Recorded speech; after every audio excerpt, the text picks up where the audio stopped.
Assalamualaikum warahmatullahi wabarakatuh. Sebelumnya perkenalkan, nama saya Indra Nur Fitriana. Saya di sini akan menjelaskan materi tentang perilaku organisasi dan kepemimpinan.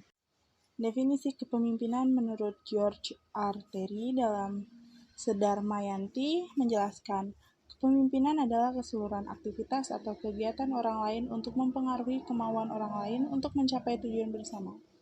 Definisi kepemimpinan secara luas adalah meliputi proses mempengaruhi dalam menentukan tujuan organisasi, memotivasi perilaku pengikut untuk mencapai tujuan, mempengaruhi interpretasi mengenai peristiwa-peristiwa para pengikutnya, memelihara hubungan kerjasama dan kerja kelompok, perolehan dukungan dan kerjasama dari orang-orang di luar kelompok atau organisasi.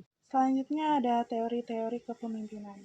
Yang pertama ada Gridman Theory, 2 Trait Theory, 3 Kontingensi Theory, dan yang keempat ada Behavioral Theories. Tugas dan peran pemimpin. Pemimpin bekerja dengan orang lain. Pemimpin adalah tanggung jawab dan mempertanggungjawabkan atau akuntabilitas. Ketiga, pemimpin menyeimbangkan pencapaian tujuan dan prioritas. Selanjutnya masih sama dengan tugas dan peran pemimpin, yaitu pemimpin harus berpikir secara analitis dan konseptual. Manajer adalah seorang mediator, pemimpin adalah politisi dan diplomat, serta pemimpin membuat keputusan yang sulit. Selanjutnya ada metode kepemimpinan. Yang pertama ada kepemimpinan demokratis, yang kedua ada kepemimpinan otokratis, dan yang ketiga ada kepemimpinan afiliatif, serta keempat ada kepemimpinan visioner. Selanjutnya, prinsip dasar kepemimpinan. Seorang pemimpin itu harus belajar seumur hidup, serta berorientasi pada pelayanan dan membawa energi yang positif untuk organisasi yang mereka pimpin. Kelebihan dan kelemahan gaya kepemimpinan. Yang pertama ada kelebihannya. Semua kebijakan ditentukan oleh kepemimpinan. Cara dan langkah pelaksanaan kegiatan diperintah oleh pemimpin setiap waktu yang membuat langkah ke depannya tidak menentu untuk tingkatan yang lebih tinggi. Yang terakhir, pemimpin biasanya membagi tugas kerja, bagian, dan kerjasama tiap anggota. Selanjutnya ada kelemahan. Kelemahan pemimpin kurang memperhatikan kebutuhan bawahan, komunikasi hanya satu arah yaitu ke bawah saja. Pemimpin menjadi pihak yang dipuji dan dikecam terhadap pekerjaan yang dilakukan anggotanya, serta pemimpin tidak terlibat dalam partisipasi kelompok aktif kecuali bila menunjukkan kemampuannya. Perilaku organisasi.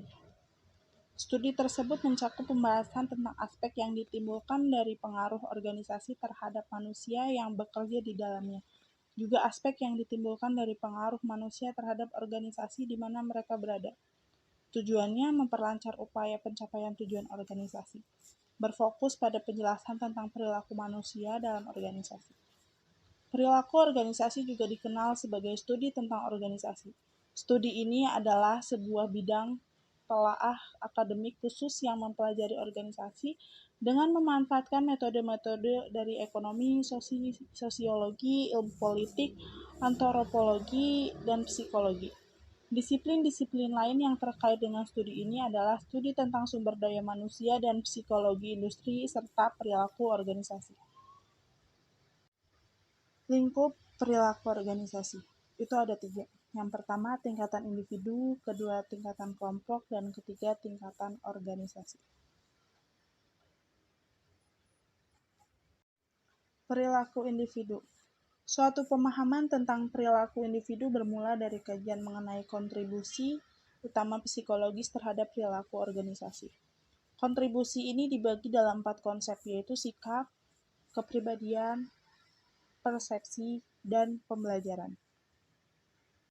Perilaku individu dalam kelompok dibagi menjadi 3. Yang pertama kooperator, yang kedua kompetitor, dan yang ketiga individualis. Dimensi organisasi yang mempengaruhi perilaku.